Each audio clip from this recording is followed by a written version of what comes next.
one of the key headquarters of the mass democratic movement. It was like an old-fashioned telephone exchange where people could be connected, given clear messages either to execute on or pass on.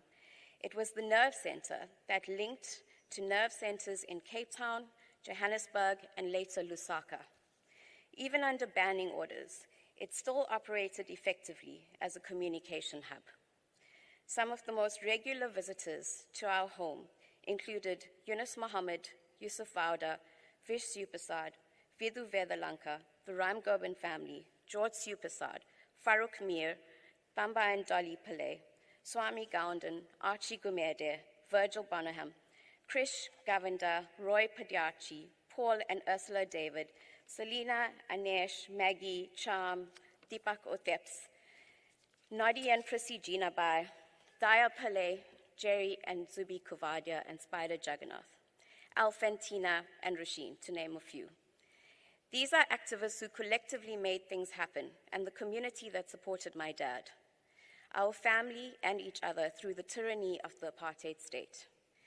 Thanks to all of these courageous souls, I had many godmothers and godfathers, many of whom I am still very close to today. A story that is often told and which speaks to the type of relationships that existed at the time is the process of selecting a name for me.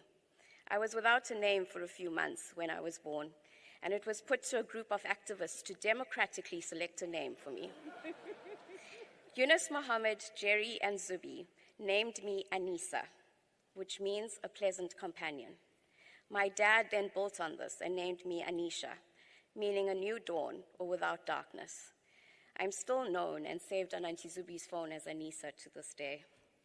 The activity at our flat in Prince Edward Street brought significant attention from the security establishment. As a child, I remember raids in the early hours of the morning, tapped telephones, and constant monitoring of our household.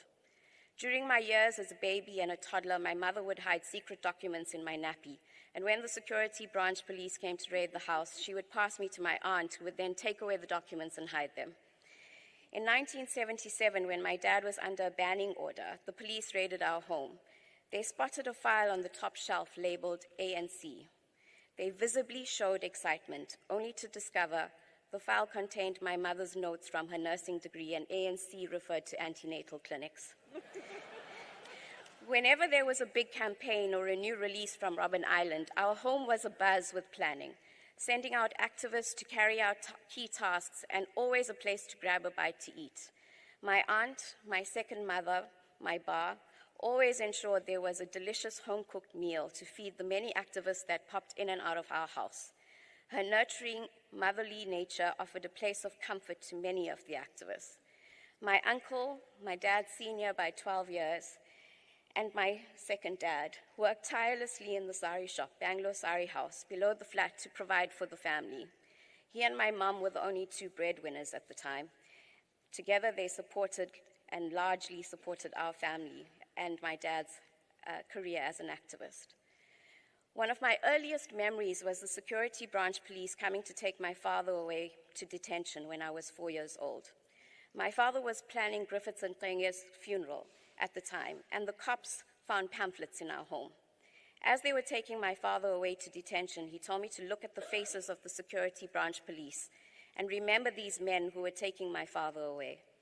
These men, he said, were working against the liberation of this country, and he taught me to call them oinks, meaning pigs. When I was 6 years old, my father was again detained. We had heard through an inside contact that he was at CR SWAT prison. At the time, we had one of those telephones with the circular dial. Unbeknown to the adults in the house, I called CR SWAT. I asked to speak to the oinks, and I told them that I wanted them to bring my daddy home. To this day, no one understands how I found the number, nor how I knew to use the telephone at the time. But the innocence of a child still didn't deter the oinks.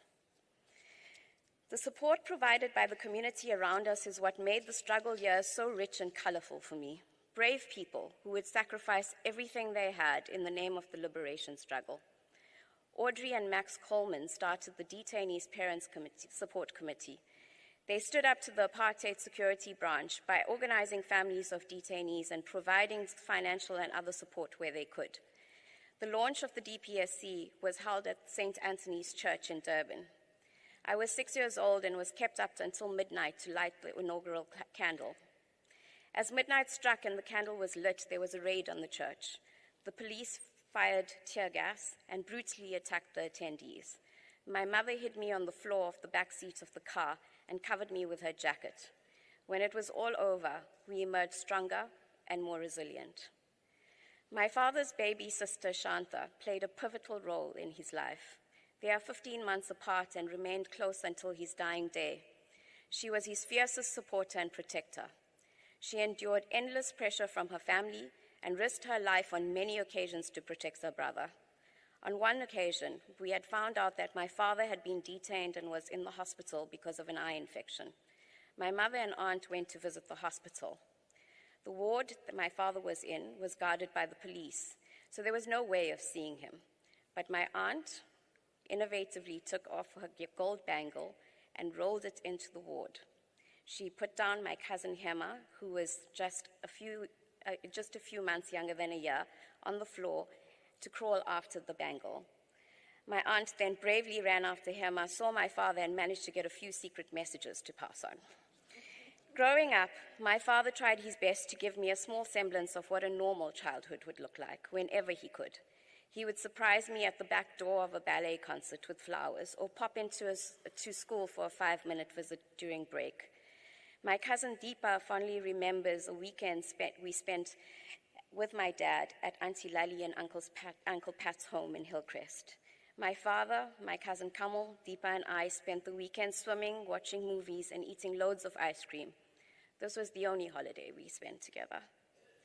During his underground days, visits with my father included disguises, which were mostly crazy wigs, clandestine swapping of cars, and eventually a milkshake at the Tropicana restaurant in Albert Park. Non-whites were not allowed to enter the restaurant, but you could be served in your car. Most of the time with my father was spent at mass meetings, at underground meetings, toy-toying on the streets of Durban, and fleeting glances in a police station or a courtroom. The energy at the ANC Memorial held last night at Kendra Hall felt like one of those mass meetings. My father would have loved it. It was kids like Kaylin, which was Alfantina Karim's son, Anushka, my lifelong friend and sister, and the older generation of kids, the Ram Gobins, the Davids, the Pillais, and I. We were the kids that provided a refreshing distraction to the serious revolutionary rhetoric of the day. Being a fly on the wall of these endless meetings provided amazing insight into the struggle, how it was strategized, and the heated debates that existed. But little did I know the impact of what was taking place at the time. One such heated and divisive debate was in the 80s and at our Prince Edward Street apartment. It was whether to participate in the tricameral elections in 1984, whether to boycott or work in the system to bring it down. The decision to boycott and create the UDF were probably the most significant decisions of that period. The rest, as they say, is history. During Operation Vula, we didn't know where my father was for months. He was in a prison in Bethlehem, but on one fateful day, the security branch police had brought him to Durban and taken him to the wheel in Point Road to get themselves a meal at Wimpy. My father managed to tug on the emotional strings of one of the cops and explained that it was my birthday. He then asked them to please allow him to buy his daughter a birthday card and arranged for it to be thrown over the wall at our home. It was at this point that we knew that he was alive. So even as an activist, he still took time to be a father. My aunt one day hurriedly took my cousins and I out of school. We had no idea why or where we were going. We got to the Durban Magistrates Court, and it was the Operation Vula trial. We were excited that we were going to see my father after many, many months. We were not allowed to have any personal time with him, but as he walked up the stairs, he stroked my hand.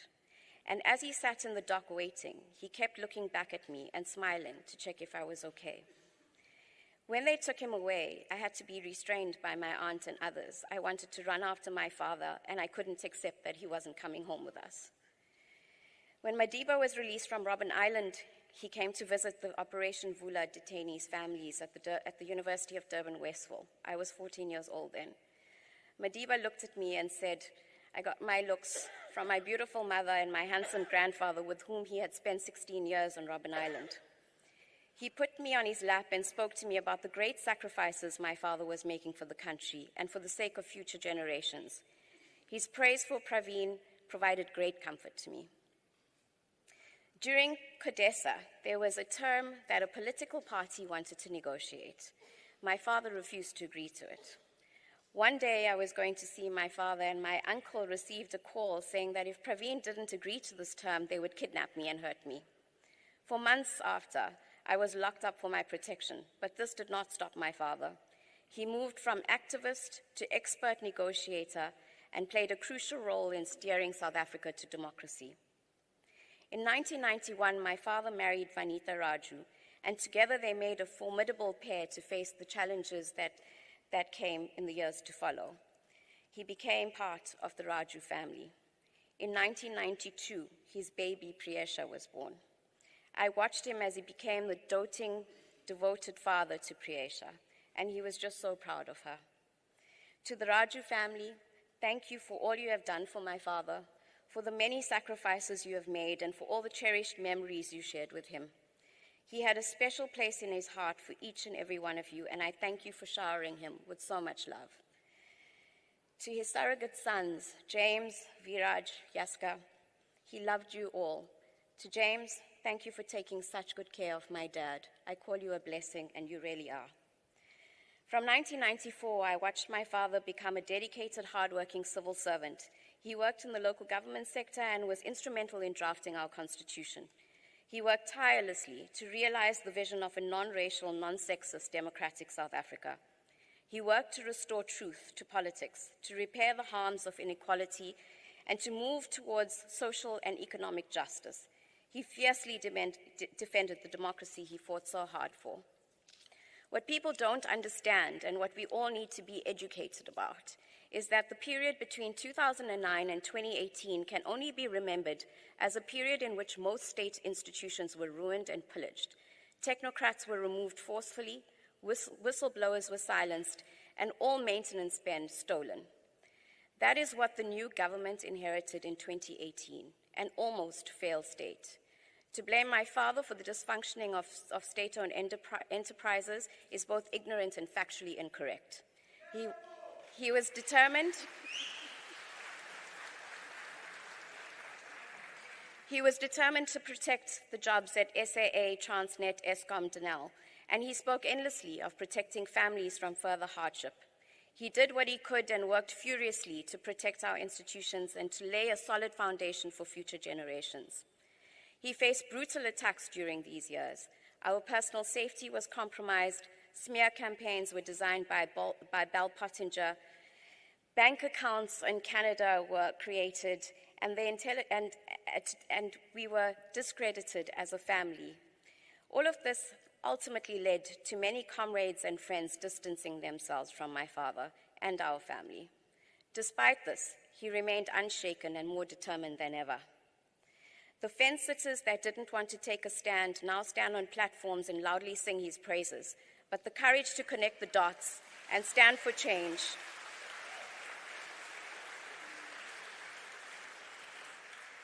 came too late. He repeatedly said, "Our souls are not for sale, and our country is not for sale." My father's integrity was never compromised. I watched in awe as he took on the fight against corruption. After a series of attacks, I asked him one day how he could so steadfastly move forward with such precise focus. He told me to never let the noise disturb the fight to meet the end objective, to end corruption.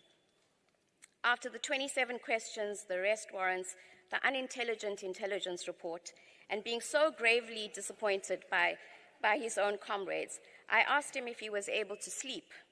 His message to me was, "I won't allow these thugs to steal my precious sleep. I sleep with a clear conscience of doing nothing wrong." On Tuesday, when my father found out his condition was terminal, I once again watched his courageous spirit confront death. He methodically and systematically explained what he wanted as his last wishes. Many of his family and lifelong comrades visited him that day. His message to them was simple: take care of you and your families. Our work is not done, and the fight to protect the needy and uplift the poor must continue. It takes more than just an individual to be a great man like my father, to be an activist and a freedom fighter. It takes a support structure and a strong community. My father had this community in the ANC, but he also had this community in his family and comrades. I would like to thank all of you for being by our side during this difficult time. To Momo, Adrian, Vidhu, Teps, Derek, Trish, Ranjani, Nishan, Nava, Kanti, Fuad, Intabi, Sanjay, Ashwin, and many others. To Mr. President for being an amazing support structure to my dad and a brother to him. We appreciate you and we are eternally grateful. You are all so loved by my dad. It is a tough road to renewal. There's no easy walk to freedom. The essence of change is struggle, in a positive sense. What we need is a social and political coalition for renewal and change, one in which egos and individualism must be set aside for the great cause of saving a wonderful movement. My father was proud of what he helped build, but he was distraught at the rise in African nationalism, the uncaring and selfish acts of the greedy, the conspicuous consumption and unprincipled behavior by career politicians. But what we have witnessed over the past week is South Africans bonding around a common purpose, coming together to mourn the loss of one of our heroes. His heroism is reflected not only in his sacrifices from this country, but from the respect he commanded from all corners of the globe. The patriotism and social cohesion displayed over the past week is what would have made my father proud, and this is what he strived for during his life. Let us build. Let us stand up and fight for this beautiful country which has so much opportunity. Let us protect what we have for future generations, and let us build a nation that will make Pravin proud. Not bury our heads in the sand, not to lose hope, and not to feel powerless, but to recognize the immense strength that lies in our hands as a diverse, talented, and vibrant family of South Africa. Let us complete his unfinished work to build a stronger, more unified, more inclusive, great nation of South Africans. I end with one of his favorite quotes by Nelson Mandela. I am fundamentally an optimist. Whether that comes from nature or nurture, I cannot say. Part of being optimistic is keeping one's head pointed towards the sun, one's feet moving forward. There are many dark moments when my faith in humanity was sorely tested, but I would not and could not give myself up to despair. That way lays death and defeat. Today we mourn the dead, tomorrow we live for them. Hamba Kashle, Dad. Until we meet again, I love you.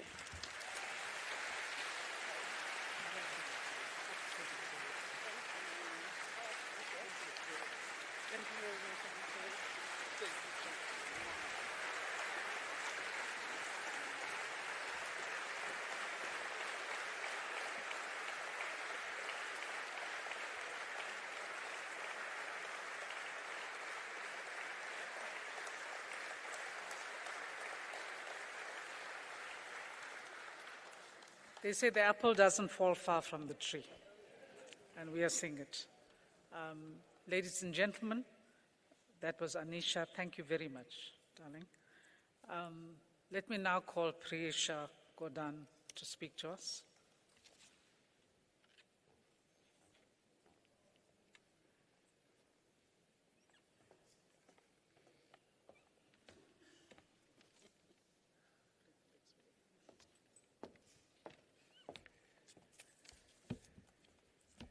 Good afternoon. I've inherited a lot from my dad, as evidenced by the cheeks and the double chin, but unfortunately an aptitude for public speaking is not one of them, so please bear with me. Thank you, everyone, for your attendance today in honor of my father, and thank you, Mr. President, for affording him this honor.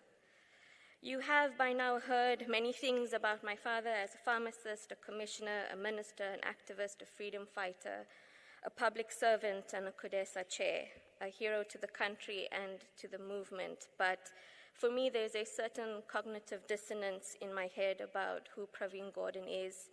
A stoic leader, formidable in his fortitude and intellectualism in public spheres, but at the end of the day, a simple, humble, and compassionate man, just my dad.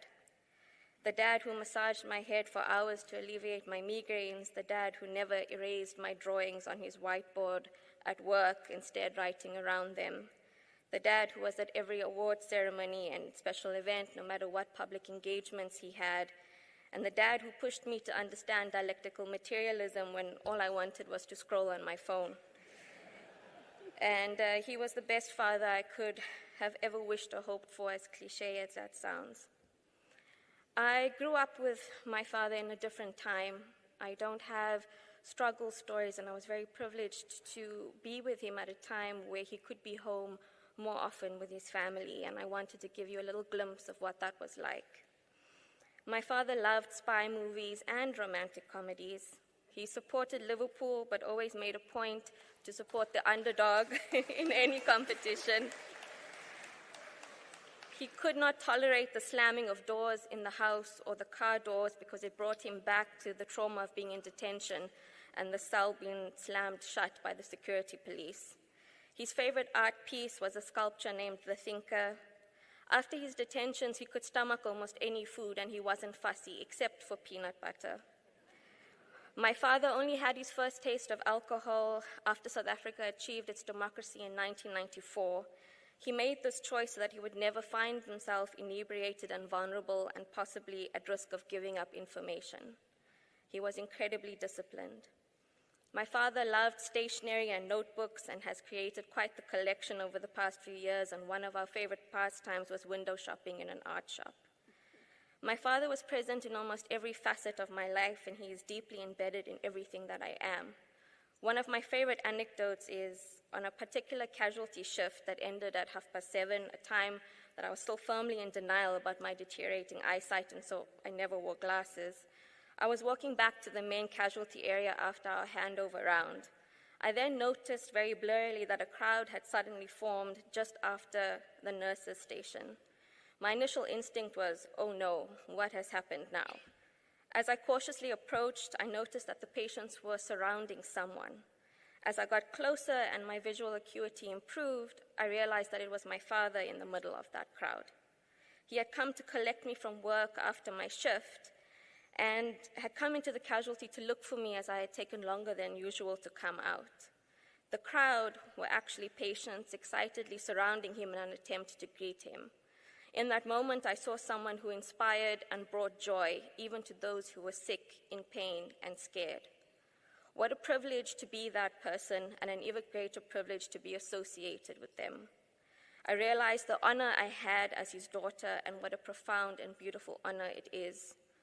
Of course, he then kept me at work longer after my tiring shift, as he spoke to clerks and triage staff trying to optimize the waiting time at the hospital. This is just one of many stories that I have, and since then I have been honored to witness more and more of these types of interactions. Usually with ordinary South Africans on the ground, those interactions gave him the most peace and confirmation that he was doing right by this country. With regards to my parents, the most resilient and loving team, I've often referred to them as soulmates, but now I think that it is more than that. I firmly believe that they are twin flames, one soul in two bodies, activists, comrades, and life partners, and it has been a blessing and a gift to bear witness to their remarkable relationship. To see the simplicity and humility of their bond, their unwavering devotion to each other. True partners are a relationship built on mutual respect, trust, and unconditional love. My father rarely spoke about my mother in public, partly to protect us from the public eye, but also because he would often start to cry when he spoke of her. He always taught me to constantly raise the bar, but in this case, they've already set the bar extremely high. He always used the term that we serve at the pleasure of the president, but I always added the qualification and Vanitha. My father was a party man and a disciplined and dedicated cadre of the movement, fiercely devoted to his country and its people. He fervently believed that the renewal and revitalization of the ANC was possible. One of my dad's favorite philosophers and writers was Antonio Gramsci, and Gramsci once said, I hate the indifferent. I believe that living means taking sides. Indifference and apathy are parasitism, perversion, not life. That is why I hate the indifferent. South Africans, please continue to connect the dots. Don't be fooled by the convincing tones of populist rhetoric. Continue my father's legacy, a life dedicated and devoted to the betterment of this country and its people. He once said, the public should mobilize. Fragmented voices don't have the weight it requires. Masses make history, not individuals. The best honor that you can give him is to continue the fight for non-racialism and social justice. He was not a religious man, but he believed that the meek shall inherit the earth. It is difficult for me as a medical person that I was unable to save my father, and it is something that I will have to deal with in the years ahead. From his teachings and his influence, I am deeply committed to our public healthcare system, and hopefully I can make a difference to other people and their families. Dad, all I can say is thank you.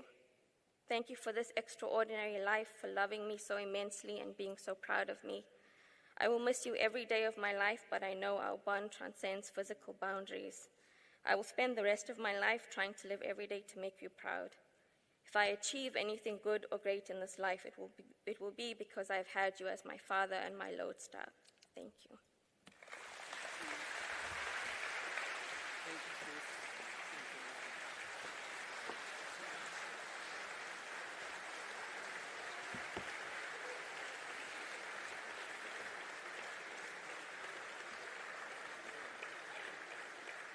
Thank you very much, Priyesha. We've learned from the two daughters, and it's very enriching to know from those who are closest to you who you are. Allow me to ask His Excellency the President to come and give a eulogy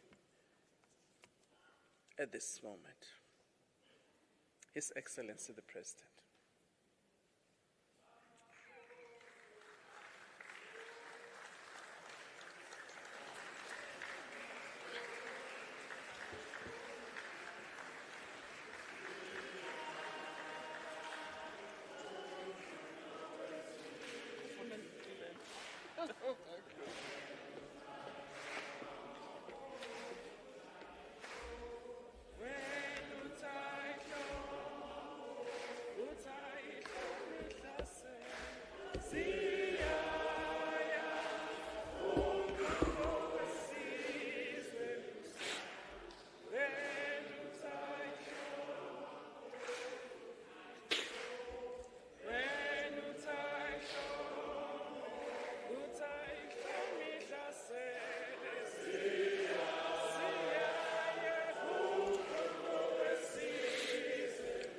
Thank you. Thank you.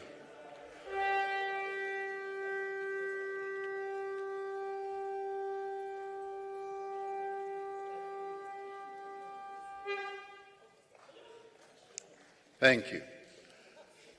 Program Director, my dear sister Vanita, dearest Anisha and Priyesha, and the extended Gordhan family, the acting Premier of our province, KwaZulu-Natal, ministers and deputy ministers here present, members of the judiciary, the leadership of the South African National Defence Force and the South African Police Service, the leadership of the African National Congress, Pravin Gordhan's party, as led by the Secretary General, Fikile Mbalula, the leadership of the alliance partners, COSATU and the SACP, and indeed the leadership of other political parties that are here present, religious leaders, traditional leaders, and leaders of various community-based organizations, and comrades and friends. It was the poet Rabindranath Tagore who said, "We come nearest to the great when we are great in humility." Today we bid farewell to a humble servant of our people, Pravin Gordhan. For all his achievements, despite his immense contribution to our country and to its people, Pravin was at all times a humble human being and activist. It was his humility as a person and as a leader that made him a great human being. It was his unwavering belief that a political activist must serve no other cause than the cause of freedom that made PG so exceptional. It is that which makes great all true servants of our people who are leaders. Leaders who accept the responsibility to lead with humility, with commitment, and with courage. They are leaders who also admit themselves and submit themselves to being led. These are leaders who speak up when they must, but who also listen to the voices of our people attentively. These are the leaders who are magnanimous in victory and gracious in defeat. Such leaders are people who stand up for what is right, even at great personal cost to themselves. That is who Pravin was. Pravin joined the struggle at a young age, as we have heard. He became active in the Natal Indian Congress and the South African Communist Party. The origins of his activism in student and civic politics was to define his political perspective and attitude. Even as a member of parliament, even as a minister, at his essence, PG remained a grassroots activist who was well-versed in mobilization, in organizing people. He was one of those rare people who knew what the real cost of struggle was. His activism earned him arrests, beatings, and detentions. He knew the perils of underground work.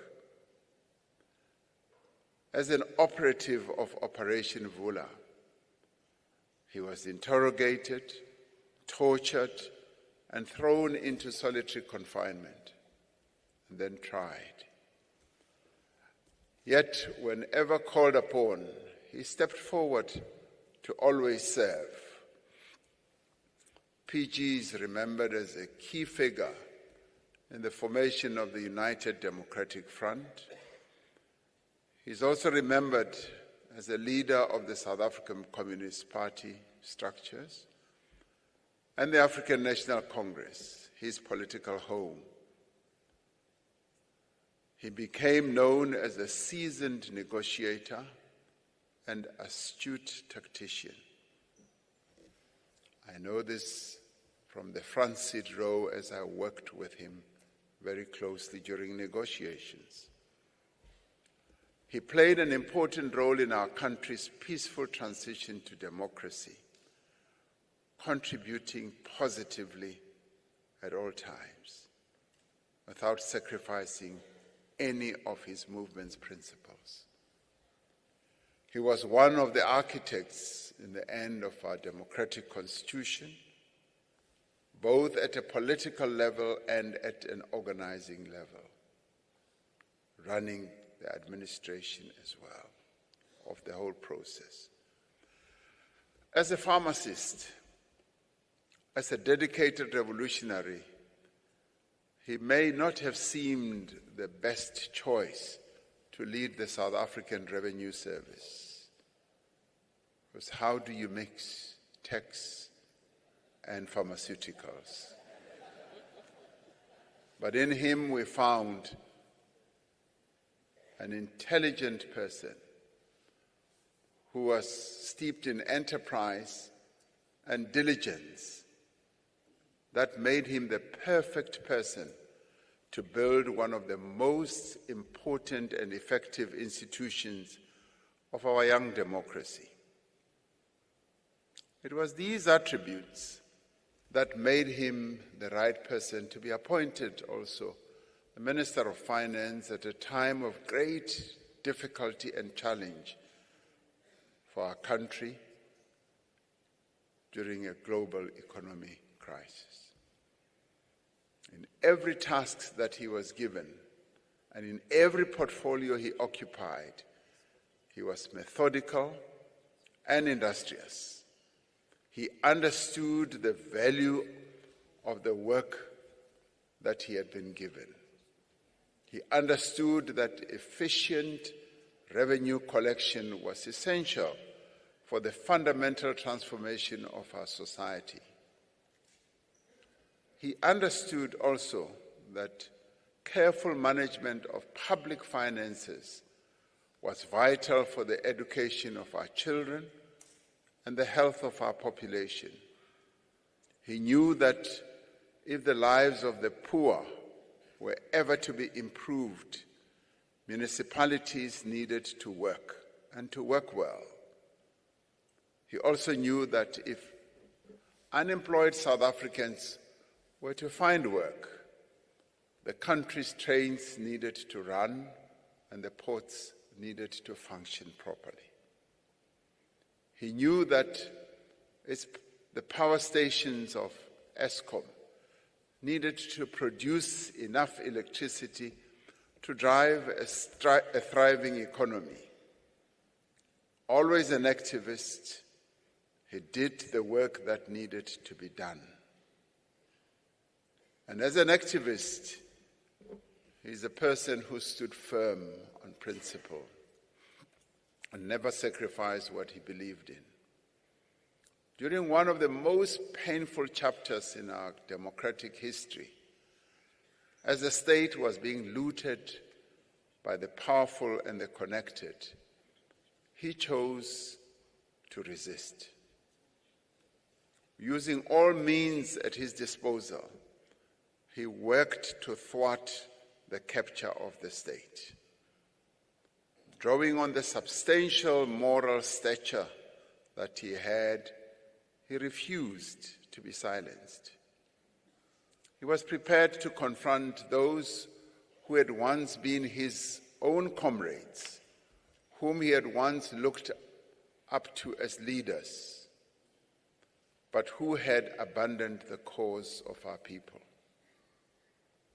As many others looked away, his revolutionary consciousness demanded no less of him than to speak out, and speak out he did. For him, it was no different to when he joined the struggle against apartheid.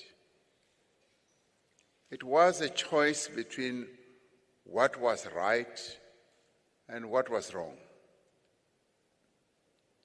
It was a choice between standing with the people or standing against the people. There was never any doubt where Pravin Gordhan stood. What gave him strength and encouragement was that he was not alone. Among his comrades, among activists, among civic leaders, among public servants, among broader society, was a growing movement against state capture in ways that history has yet to fully record, Pravin Gordhan played a pivotal role in giving form and effect, yes, to the voices and to the movement that rose against state capture. This earned him the ire of the enablers of state capture. They hated him. They wanted to see him gone. It earned him the wrath of those more interested in political expediency than in undoing the great damage and harm that state capture had done. PG endured, as we have heard, vicious personal attacks. These attacks were dishonest. They were disingenuous. They were condescending, and they were patronizing as well. Many of these attacks were also racist. And they were directed at one of our country's foremost champions of non-racialism. These attacks did nothing to diminish PG's standing amongst many South Africans. Instead, they exposed the moral bankruptcy of those who chose to target him and also to target his family. His family suffered immensely from the attacks that were leveled against them. It was shameful then, and it remains shameful even today. Let it never be that in the robust festival of ideas and vibrant public space that is the hallmark of our democracy, that we stoop so low to slander and be so dismissive of people who stand for the truth. Let it never be that in trying to portray ourselves as the liberators, that we come to sound like the oppressor. It takes a person of true mettle to withstand the onslaught that Pravin was subjected to. I had the privilege of working alongside him for many years during the struggle against apartheid at CODESA and in the Constitutional Assembly, in the ANC and in government. I will remember him fondly for having a very collaborative spirit, of always being positive. I will remember him for his tact, for his strategic thinking, especially also if one disagreed with him. I will remember him standing firm on principle, and I will miss his incisive contributions in cabinet and in many other meetings in our party, the ANC. And I will miss our many discussions over many hours at my home, in offices, on the telephone, conversations that would go late into the night. I valued his frankness and his forthrightness on many issues. He was one of those who, as one engaged with, was always meticulous in his thinking, always well prepared for any topic that one engaged him on.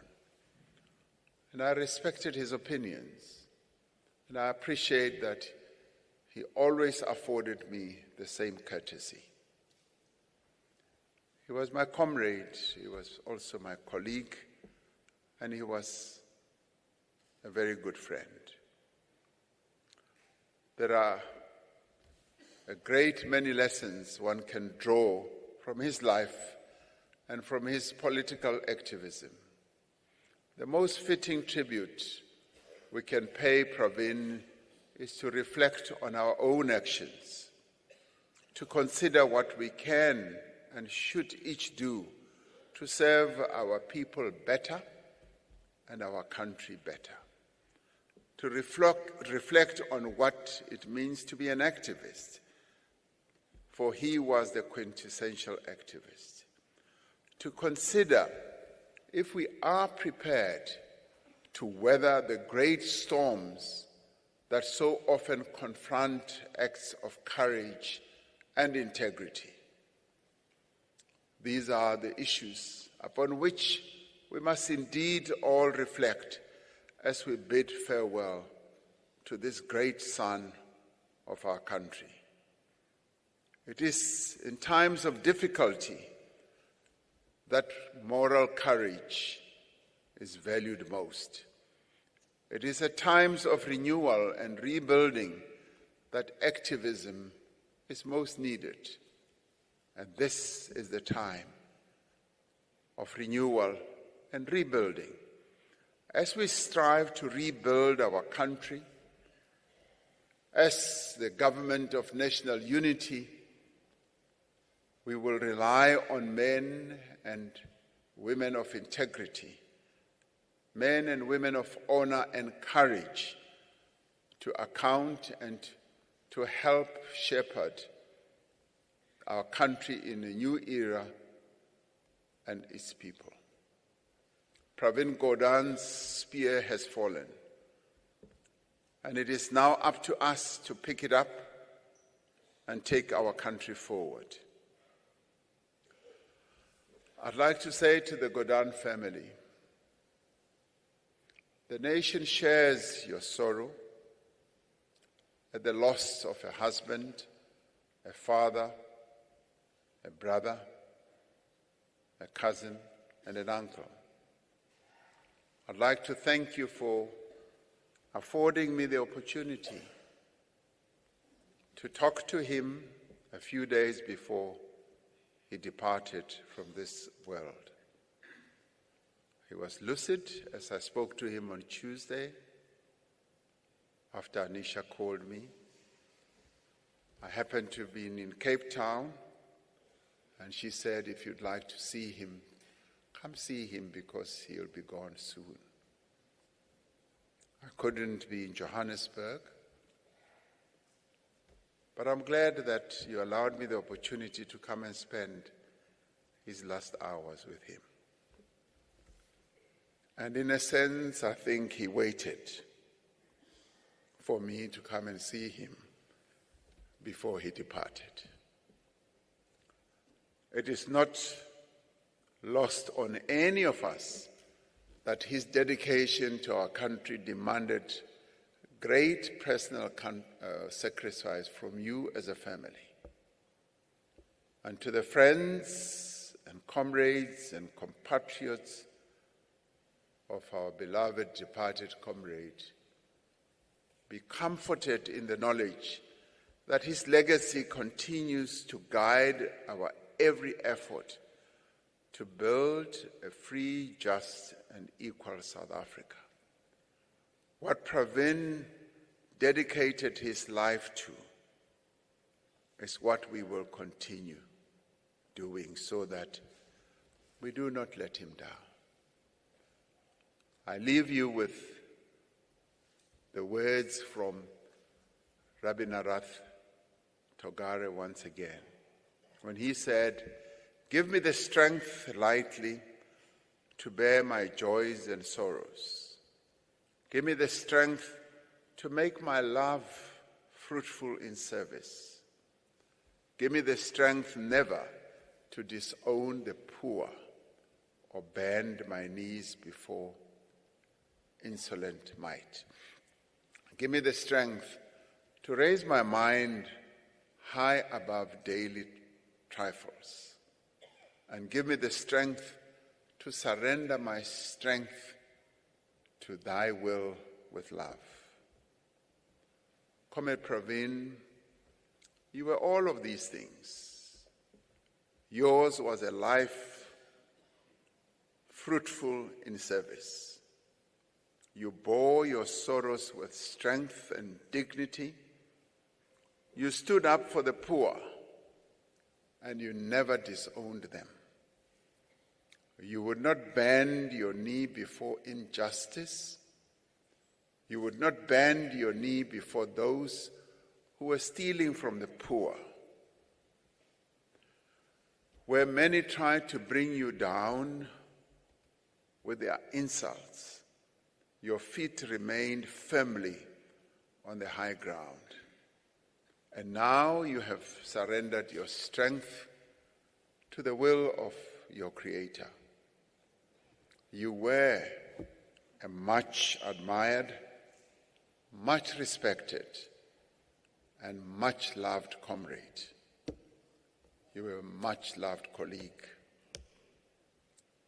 and a friend. Hamba kahle.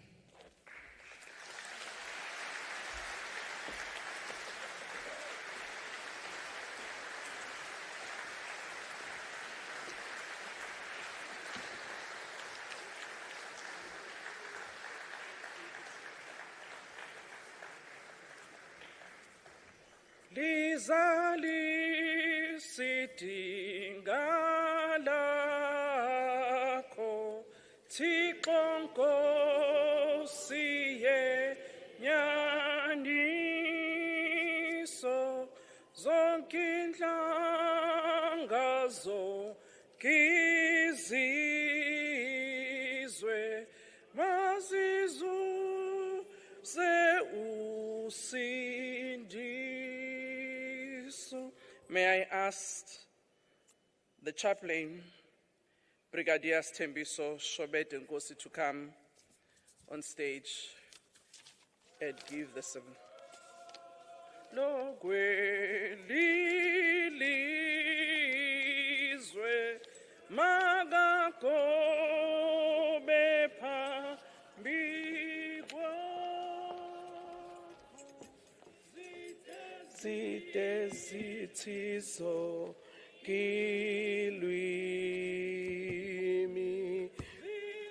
ziluxela udumo.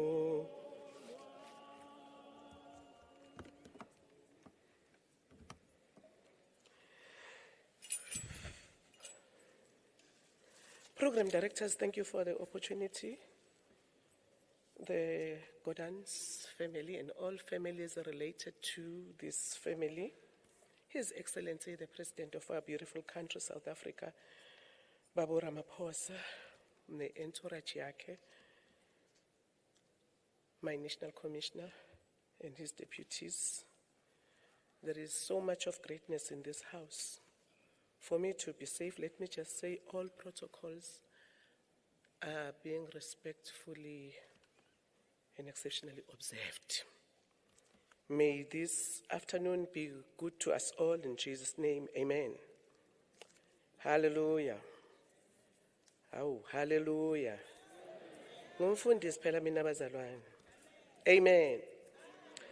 Allow me shortly to read just three, if it is not 4 verses from the Bible. I want us to read in the book of Ecclesiastes chapter 9, reading from verse 1. Yes, reading from verse 1 to verse 3, then jump and read verse number 5.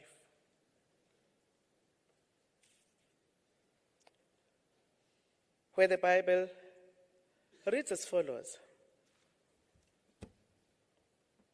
I thought about all these things so that I could understand them. I realized that God controls what happens to people.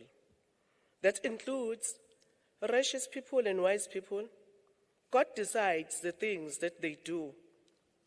Nobody knows what will happen in their lives. Other people may love them, or they may hate them too. But there is something which happens to everyone. It happens to righteous people, and it happens to wicked people. It happens to good people, and it happens to bad people. It happens to people who are clean, in front of God, and it happens to people who are unclean. It happens to people who offer sacrifices to God, and it happens to people who do not do that. It happens to good people and to people who turn away from God. It happens to people who make promises to God. It also happens to people who are afraid to do that. Then verse number 5. People who are alive know that they will die one day. But dead people do not know anything. Can you please allow me to leave there? If I was reading from the New Living Translation version, it will say, after said all those 2 verses that I started with, in verse number 5, it will start by saying, at least all living knows that they will die. Amen. As I've already mentioned that I wanted to be brief, all what I wanted to say this morning to the family, to the colleagues, to the friends, country at large, is that, but we shall continue to sing the song. We will sing the song. If we read the few verses that I've read this afternoon, it's as if God was in an upper place looking at us as we are seated here with everyone that have spoken, saying all the things that have been done by our fellow father, the minister, Mr. Pravin Gordhan. To some of the things that have been said, it is indeed, we wish that he could be given another chance to continue to do, because it was only good acts of the citizen or the good citizen of our country. So it seems as if God is standing in a very high place looking at us saying all these things. Then at the end of it all, he says, at least in all their sadness, in all their brokenness, in all what they're going through at this moment, they know that people should die. The message that I wanted to bring across is that, having said all these things, the very same God that I'm saying He's standing at the point where He is looking at us, where we are, is the only God that we can run unto, is the only God that we can find our hope, is the only God that we can find our solace. As I was reading these verses, preparing to come here, a picture of a child came in my mind. To some of us that are parents, and those that were parents at some stage, there will be a moment where you will have to give a hiding to your child, a toddler, a baby. And as you do that, instead of him or her running away from you, he or she will cry and run unto you. The only reason he's doing that is that you are the only hope and the only place where he thinks or she thinks he can find solace. And God is expecting us at that level in the moment, that when we find ourselves being sad, when we find ourselves being overwhelmed, the only place that we can run unto is only to Him and Him alone. It's a fact that we are what we are because of Him. We don't have any other option. We don't have any other hope other than to run unto Him. Even if He did not do what we want Him to do, but the only hope we have is Him. Even if He does not do things that would wish Him that He could have done for us, but He is the only hope. Even things does not go well the way we think they should be with us, the only hope is Him, and the only hope that we can run unto is Him and Him alone. If there is something or someone that can take God away from us, that particular person could have killed us alive, because the only hope that we know is God. As I'm about to close, David one day is singing in Psalms chapter 23. Those that went to church in the early years of their lives, they will remember this. Verse number 4. He says this, even though I walk in the valley of shadow of death, I will fear nothing, for I know that you are with me. Your rod and your comfort, and your staff and your rod comforts me. It's not because David was not feeling the pain of what he was going through. It's not that he was not afraid of the situation that he was faced with family.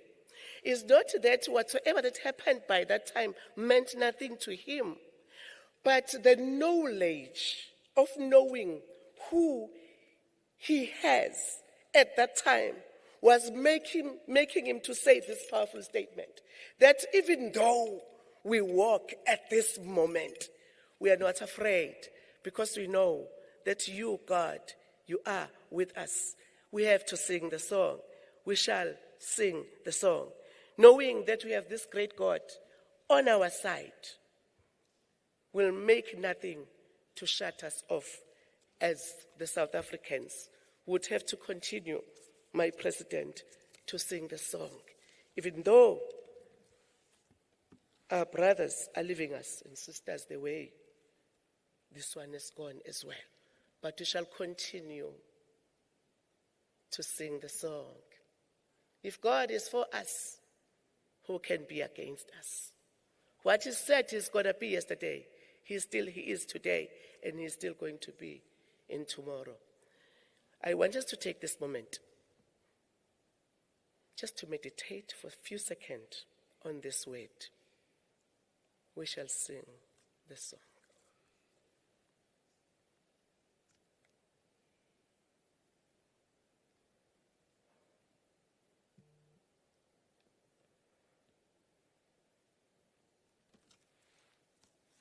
Amen.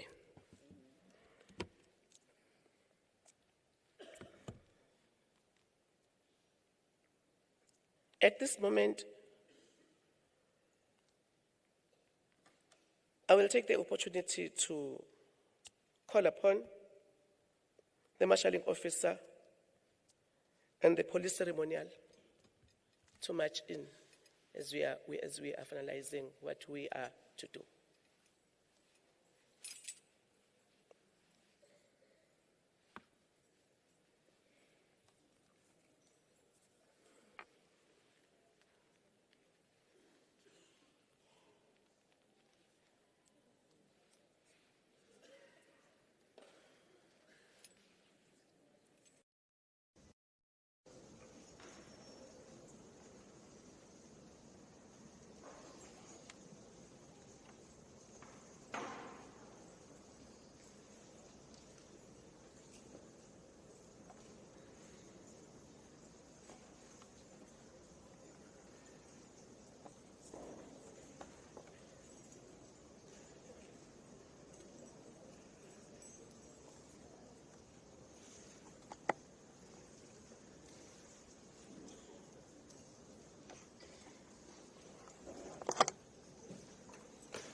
Ingene ndumisweni ingene ngingene Ntombi, ngingene ngingene Ntombiswe, ngingene Ntombisweni, ngingene Ntombiswe, ithemba lami, ithemba la ngonyuka ngonyu.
Thank you. We now request us to come and undrape the coffin.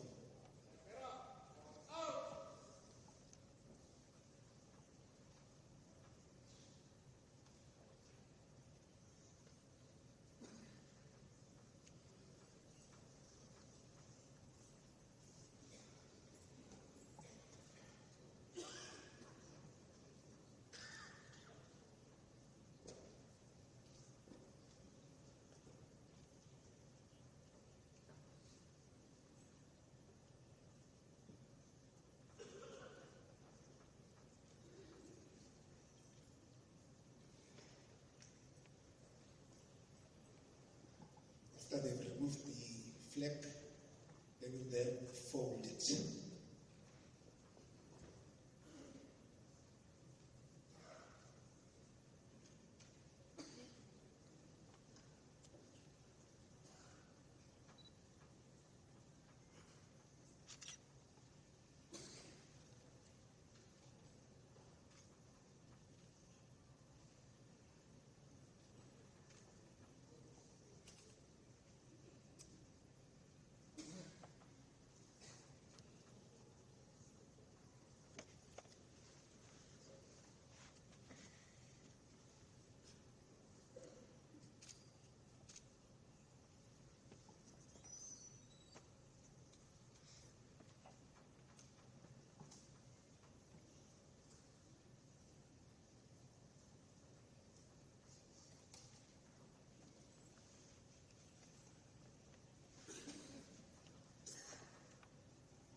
he shall take the flag to the National Commission of the Police, who General Simula, who will then hand over the flag to His Excellency, the President of the Republic, Cyril Ramaphosa, who will then hand it over to the family.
Thank you, Mr. President.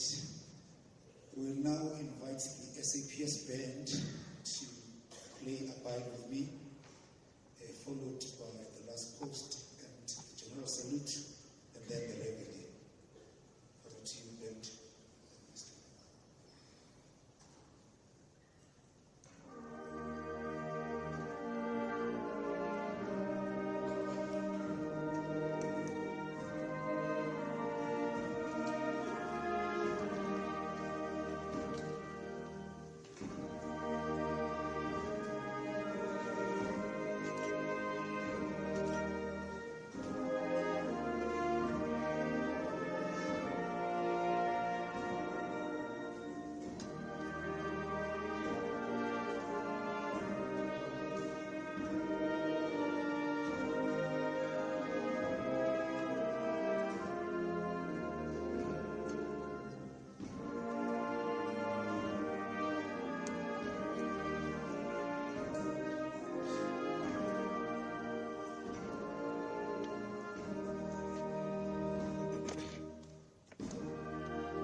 Thank you so much. We will now hand over to the national officer, who will then request permission for the guard of honor to be withdrawn.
So much to SAPS.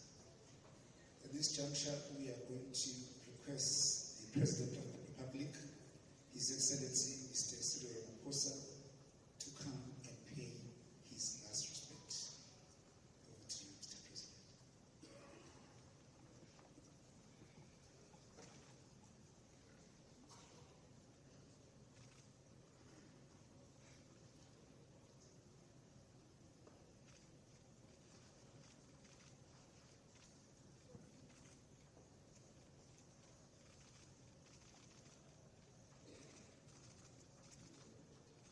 Thank you, Mr. President.